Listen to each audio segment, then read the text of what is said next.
Bonjour, vous êtes en train de regarder Archifrix et aujourd'hui on va causer de Pokémon. Mais pas n'importe lequel, Pokémon Or et Argent. On choisit de parler de ces jeux parce qu'ils nous ont, d'une certaine manière, façonnés lorsque nous étions encore que des mômes. Pour ma part, ce jeu m'a permis de créer de vrais liens avec mes amis, bien avant les réseaux sociaux quand il fallait échanger nos Pokémon pour compléter notre Pokédex. Pokémon, c'est effectivement bien plus qu'un jeu où on collecte des monstres de poche, c'est aussi un jeu où on prend du plaisir à faire des calculs ou à lire des scénarios tout en s'amusant. Pokémon, à l'origine appelé Pocket Monster, est sorti sur Game Boy, une console portable de Nintendo. Dans la même période est sorti le câble Link, un outil permettant de relier deux Game Boy ensemble, ce qui a permis à des personnes qui jouaient jusqu'à présent seules dans leur salon de pouvoir sortir, échanger des monstres de poche et affronter d'autres joueurs. Attrape un câble, un copain avec un Game Boy et avec les deux cartouches, tu peux tous les attraper. La série de jeux Pokémon se lance en 1996 au Japon avec la version de Pocket Monster vert et rouge sur Game Boy. Puis le jeu débarque en France le 8 octobre 1999 avec la version rouge et bleue. La version jaune verra le jour un an plus tard, mais les versions qui nous intéressent aujourd'hui sont or et argent, sortant au Japon le 21 novembre 1999 et le 6 avril 2001 en France. Le créateur, Satoshi Tajiri, désirait un jeu accessible à tous pour donner un moyen aux jeunes de s'évader dans leurs anxiétés et leur pression sociale très présente dans la société post-industrielle japonaise. Alors vous me direz, pourquoi Or et Argent ? Il y a plus de 20 ans sortent ces jeux qui font partie des préférés de Mr. Roller et font pour moi partie des meilleurs de la saga. Ces jeux abordent l'histoire, la politique, la géographie et l'architecture tout en mêlant deux territoires distincts des jeux Pokémon, Johto et Kanto, dont les deux mondes s'entremêlent.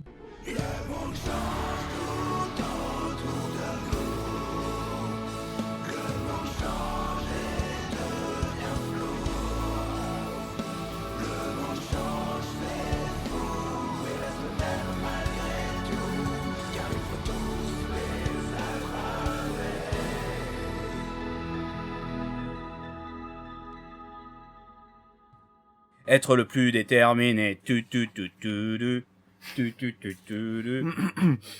L'histoire prend place dans la région de Johto, une région fictive qui se réfère aux régions du Kansai et de Chubu, situées au Japon contemporain. Kansai est une des régions les plus densément peuplées de l'archipel. Elle est connue pour ses infrastructures de transport, notamment l'itinéraire connu sous le nom de Tokaido, permettant de rattacher Kansai à Tokyo et ses agglomérations. Chubu, quant à elle, est une région plus rurale, entre Kansai et Kanto. Elle est habillée par les Alpes japonaises, dont le mont Fuji est le point culminant. Cette particularité topographique transparaît dans les jeux au travers de la désormais célèbre route Victoire, dont le relief vallonné est surplombé par le mont argenté, le mont Fuji. Enfin, Kanto, la deuxième région des jeux or et argent, qui était aussi dans le premier opus la région principale. Cette région fait écho à son homonyme réel, Kanto, qui se distingue comme étant la région la plus industrialisée et touristique du Japon. Il existe une réelle fracture entre Kanto et Johto, qui révèle deux visages bien différents, et cette distinction existe depuis très longtemps. Dans les jeux de la première génération ainsi que la deuxième, on retrouve les marques d'une grande guerre qui aurait eu lieu entre les deux territoires. L'auteur ici souhaite mettre en avant le choc post-industriel entre l'après-guerre et la course du XXe siècle, qui demeure un traumatisme pour les Japonais. Les deux territoires ont donc évolué différemment. Johto est devenu résilient et Kanto s'est ouvert sur le monde. Dans la réalité, cela correspond bien à Kansai et Chubu qui seraient plus rurales et conservatrices, et à Kanto qui serait plus technocratique et mondialisée. Mais ce qui les sépare surtout, ce sont leurs limites naturelles. Les chaînes de montagne, les forêts et surtout l'eau ont permis le développement de ces hameaux. Ces limites génèrent de nombreuses ressources pour ces populations. C'est ce qu'on appelle un écotone. La gouvernance se fait par les habitants, pour les habitants. Dans Pokémon, ce sont les champions d'arène qui ont cette tâche de gouvernance. On retrouve ces notions notamment dans le film des 7 samouraïs, où ce sont des mercenaires qui protègent la communauté. Cette pensée résume le biorégionalisme. Une redistribution des terres qui se ferait non pas par le parcellaire, mais par les limites qu'offre la nature. Dans ces lieux, on trouve une architecture particulière qui se rattache aux conditions soumises par l'environnement. C'est la notion de vernaculaire. Un traçage historique permet de voir l'évolution de ces savoir-faire en fonction des différentes aires du Japon. Tout d'abord, à l'ère Heian, la topographie irrégulière du Japon amena à construire sur des pilotis. Ces éléments en bois permettent de créer un plancher plat, évitant ainsi le terrassement des sols. À partir de l'ère Kamakura, les intempéries saisonnières du Japon favorisent l'apparition de nouveaux modes constructifs à l'origine d'identité architecturale. Par exemple, le Daibutsuyo est une méthode de construction qui se base sur l'emboîtement de bois épais plutôt qu'avec des systèmes cloués. Ce mode constructif est plus efficace contre les tremblements de terre. Il y a également le Zenshuyo, méthode qui met en valeur l'articulation de panneaux pouvant coulisser pour assurer le passage de l'air au sein du bâtiment. Ainsi, la ventilation dans la bâtisse prévient l'arrivée des moisissures et champignons fatals pour le bois. Enfin, c'est à l'ère Edo que la ville du même nom, l'actuelle Tokyo, suite à des incendies violents, décide l'élaboration d'une architecture simplifiée pour pouvoir, après un sinistre, reconstruire plus rapidement et efficacement. Les bois de charpente étaient alors très souvent recueillis dans les villes voisines, ce qui explique le renforcement du caractère vernaculaire avec la mise en lien ici directe entre la ressource et le lieu de construction. On comprend alors l'intérêt de l'utilisation du bois dans les constructions japonaises. Après s'être intéressé à l'histoire du Japon, nous pouvons, dans les jeux, observer l'architecture en prenant comme objet d'analyse les tours, tant elles sont nombreuses. La tour Chétiflore, inspirée des temples bouddhistes comme le Kofukuji, la tour Pokémon à Kanto, qui est un bâtiment funéraire, les deux tours radio de l'avant-ville et de Doublonville qui font référence à la Tokyo Skytree. Il y a aussi le phare d'Oliville, car oui, un phare est une tour faisant référence à la ville de Kobe, une grande ville portuaire. Pour finir, les deux tours les plus importantes de la région, la tour Cendrée et la tour Carillon, se situant à Rosalia. Elles sont toutes les deux des pagodes. Originaires d'Inde, les pagodes proviennent des stupas bouddhistes. En Chine, ces lieux de culte appelés To prennent la forme de tours de 3 à 5 étages, où chaque palier correspond à des éléments naturels, la terre, l'eau, le feu, ainsi qu'une dissociation du vent et de l'eau. Au Japon, bien que les pagodes servent au culte bouddhiste, elles permettaient aussi la pratique des croyances shinto, qui étaient prédominantes à l'arrivée de ces tours au Japon. La plupart des pagodes sont construites en pierre, en briques ou en bois. On y trouve 3 éléments principaux, le socle pour fonder, le toit pour protéger les façades, et la flèche ou l'épi appelée teigen. Si on parle de toba pour désigner les pagodes japonaises, il existe 2 appellations plus précises pour les qualifier. Taoto lorsqu'elles ont un nombre d'étages pair, et Tasoto lorsqu'il est impair. D'ailleurs, comme les pagodes ne comprennent pas d'escalier, on utilise des échelles pour passer d'un niveau à l'autre. Mais la vraie particularité des toba, c'est la présence d'une épaisse colonne en leur centre, le Shinbashira.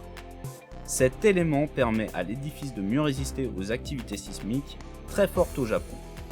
C'est aussi pour cette raison que le bois est majoritairement utilisé pour la construction sur l'archipel au 6e siècle. De plus, dans ces jeux, Johto représente une région du Japon très conservatrice, ce qui explique la forte présence des structures traditionnelles. Cependant, le bois est sujet aux incendies, un inconvénient qui conduit à la rareté des pagodes au Japon. À Johto, la tour de cuivre a été construite 700 ans avant l'histoire du jeu. Un éclair se serait abattu sur la tour qui aurait pris feu et brûlé pendant 3 jours.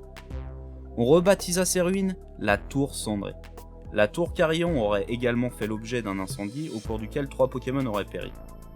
Ho-Oh leur aurait redonné la vie sous la forme de Suicune, Entei et Raikou. Le joueur a pour objectif d'affronter le Pokémon légendaire perché au sommet de cette tour, après un parcours au travers des différents étages via des échelles et des sauts de plateforme diverses. La référence à la pagode commence d'ailleurs dès que l'on pénètre la tour Carillon, lorsque soudain un écho retentit. C'est la vibration du Shinbashira qui se réverbe dans la pièce.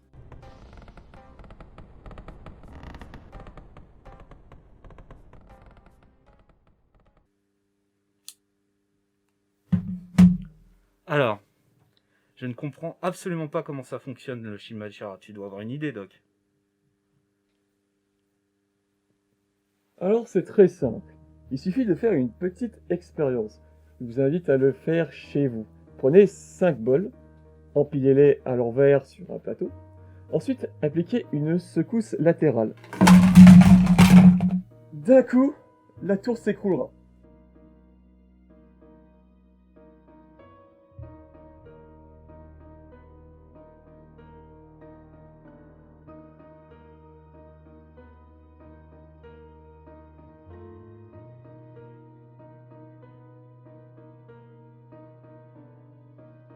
Cependant, recommencez l'opération après avoir percé le fond de chaque bol et glissez une baguette de bois dans ces trous.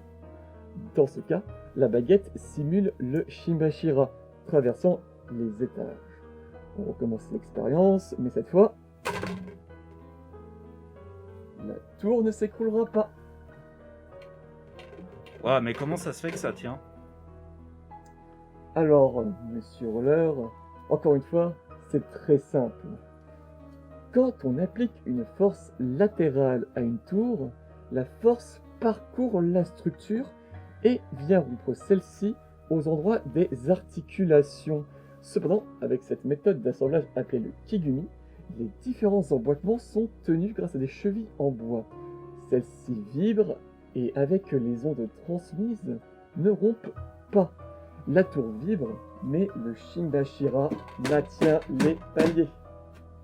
Finalement, dans le jeu, on identifie les pagodes grâce à leur Shimbashira, très iconique. Cet élément reconnaissable a traversé l'histoire, et on le retrouve encore aujourd'hui dans les constructions modernes. Au Japon, on peut prendre l'exemple de la remarquable Nagakin Capsule Tower, édifice dont le pilier central fait office de support pour des modules préfabriqués. De manière plus imagée, la Tokyo Skytree reprend des modèles du Shimbashira adaptés à une tour béton et en acier. C'est l'une des tours les plus hautes du Japon et elle est représentée sous les traits de la tour radio dans Pokémon. En dehors du Japon, le Shimbashira a connu des hommages dans l'architecture brutaliste occidentale, par exemple avec les représentations de Fuller. Une des préoccupations de ces architectes était de consommer moins d'espace, et Fuller a interprété cette problématique en exploitant cet élément de la culture japonaise, le Shimbashira. De plus, aujourd'hui, les pagodes traditionnelles demeurent des écrins de verdure de Tokyo et font perdurer l'image du temple comme lieu de recueillement. Enfin, la convergence des contraintes sismiques ainsi que météorologiques nous donne à voir l'ingéniosité de la capacité d'adaptation au Japon au fil du temps, dont les pagodes sont un manifeste qui a su traverser les âges.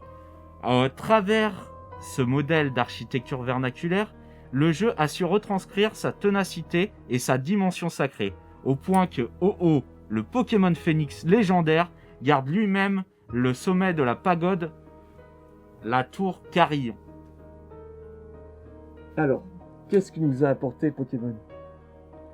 Bien avant d'être architecte, ces jeux, comme la plupart des jeux de l'époque, nous ont apporté des connaissances sur la codification des plans et sur certains modes de représentation, tels que la vue en isométrie. L'isométrie étant d'ailleurs d'origine japonaise. Ainsi, être familier avec ces points de vue, depuis le plus jeune âge, nous a donné à les comprendre, les interpréter et à les dessiner. Enfin, ce jeu nous a enseigné l'orientation. Les grandes tours et les différents monuments ponctuant le paysage ont participé dès notre enfance à établir un système de référencement spatial en fonction de repères urbains. N'oublions pas qu'avant tout, une tour est un signal dans le paysage, comme quand vous êtes à Paris et que vous voyez la tour Eiffel ou la tour Montparnasse, vous savez où vous êtes. Les pagodes sont donc un point d'ancrage pour se repérer dans ce jeu fantastique qu'est Pokémon. Je vous remercie tous, des bisous. Oh, j'allais oublier.